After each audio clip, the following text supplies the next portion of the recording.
All right, seconds away from opening bell, a live look at the Empire State Building here in Midtown Manhattan as we take a look at the markets, courtesy of EarthCam, by the way. Markets are flat right now after the weekly jobless claims are at their highest since August. Remember, this just came in this morning. Breaking news. Again, unemployment, 231,000. Again, that is the highest since August. We want to discuss this. So we have Peter Earle with the American Institute for Economic Research, and Richard Stern is the Heritage Budget Policy Director. Gentlemen, thank you both for coming in. Peter, I want to ask you first, your thoughts on this breaking news number, this weekly jobless claims at their highest point since August.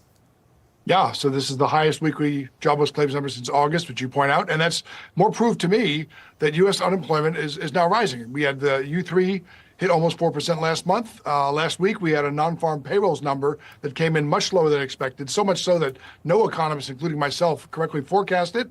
And that's on top of a really bad, first quarter GDP number. Manufacturing numbers are falling. Consumer sentiment numbers are falling. So, there's a good sign that the economy is entering, a very, very soft patch right now, more rapidly than I think anyone anticipated. And just looking at this again, this is the GDP, obviously softer numbers coming in.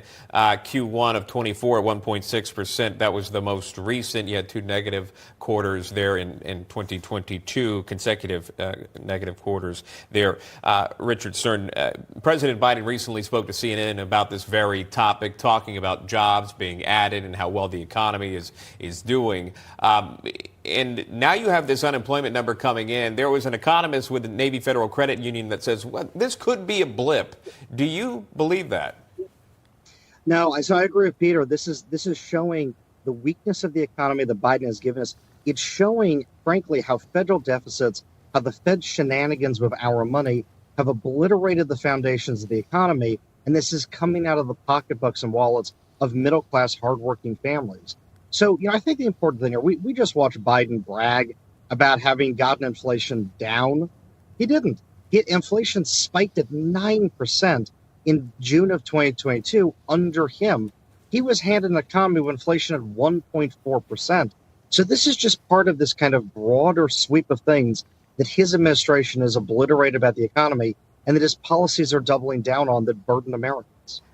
Peter, I'm not sure that President Biden is very in touch with what is exactly going on with the American people. He also said this quote, "No president has ever had the run that we've had in terms of creating jobs and bringing down inflation. It was 9% when I came to office, 9%.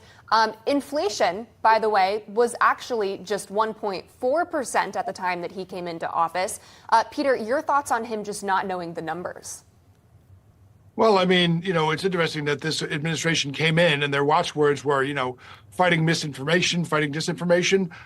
They've always played fast and loose with the truth, but the lies and misrepresentations are now pathetic. It's true, of course. Inflation was 1.4% when he came in, CPI, 1.7% PCE, 1.7 or 1.8% the GDP deflator.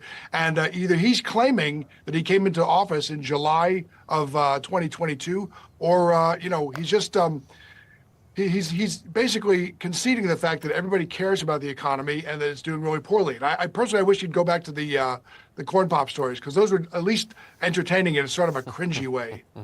Peter Earle, Richard Stern, we do appreciate your analysis. Thank you both for coming on. And with President